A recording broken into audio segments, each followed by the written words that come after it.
On va brièvement expliquer comment effectuer les exercices de physiothérapie respiratoire, proposés dans le document diffus le 2 avril 2020, disponible à travers le lien à la fin de cette vidéo, et auquel on renvoie pour davantage de détails.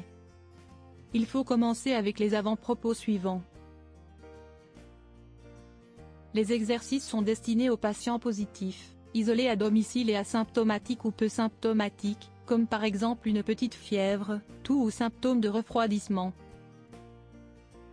Cette thérapie est utile aussi pour les cas suspects dans les mêmes conditions cliniques.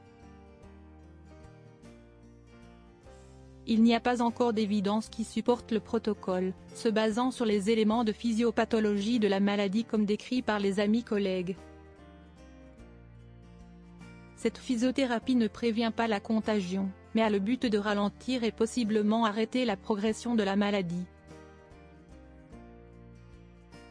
Elle ne remplace pas les traitements prescrits par le médecin généraliste, mais peut aider. Pour effectuer les exercices suffisent des objets facilement trouvables à domicile.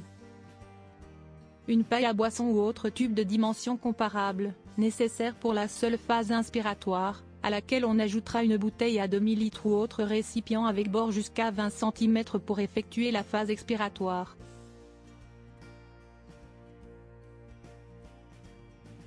Si disponible, il sera préférable de effectuer la phase expiratoire avec un tube flexible d'environ 80 cm de longueur associé à une bouteille à 1,5 litre.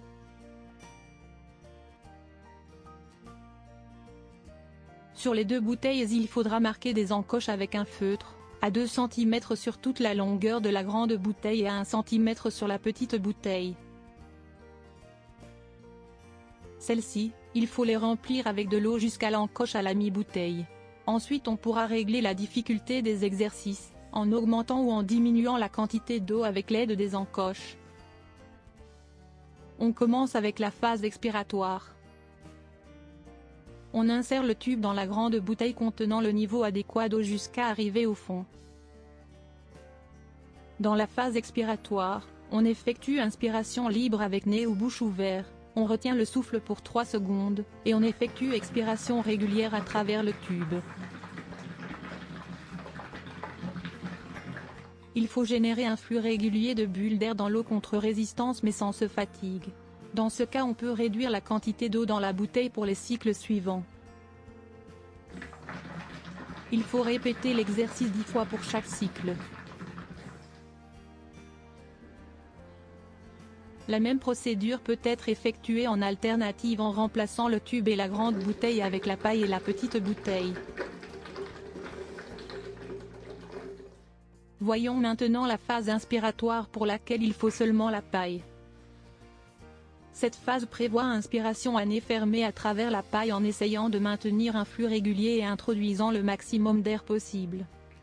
Puis, il faudra ici aussi retenir le souffle pour 3 secondes puis souffler lentement avec nez et bouche ouverte jusqu'à essouffler toute l'air.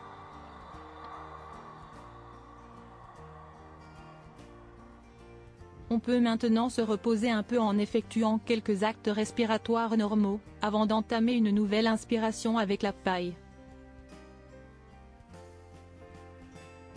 Il faut faire l'exercice inspiratoire 3 fois.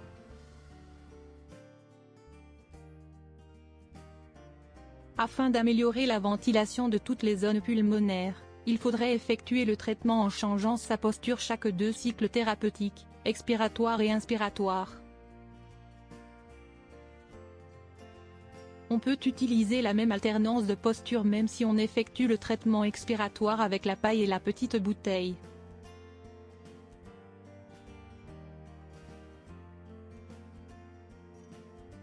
Ici on résume le schéma d'une séance entière de physiothérapie.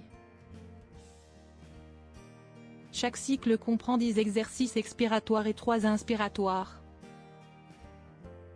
La séance comprend 10 cycles de thérapie expiratoire et 10 cycles de thérapie inspiratoire en alternance. Chaque 2 cycles on change de posture. Une séance complète dure environ 15 minutes voire plus.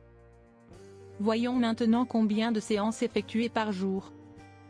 On commence par 4 séances, qui peuvent être augmentées, si les conditions cliniques le permettent, d'une séance par jour jusqu'à un maximum de 6 séances par jour.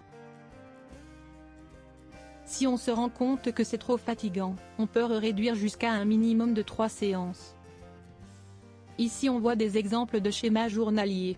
Les horaires des séances sont personnalisables sur la base des habitudes personnelles, mais on cherche de les distancier le plus possible des repas. Les traitements doivent se baser sur la fatigabilité. Il faut réduire l'effort si on se sent fatigué à la fin d'une séance. Au contraire, on peut essayer d'augmenter l'effort seulement si on ne se sent pas du tout fatigué après la séance. Quelques précautions. Chaque paille, tube et bouteille doit être considéré matériel personnel, non partageable avec d'autres personnes. Chaque outil doit être nettoyé, voire désinfecté, après chaque séance ou à la limite remplacé. Pendant cette période d'isolement, il faut limiter le plus possible la position allongée au lit ou au canapé et effectuer chaque jour quelques types d'exercices physiques aérobiques. En absence d'autres possibilités, même une petite course ou marche sur place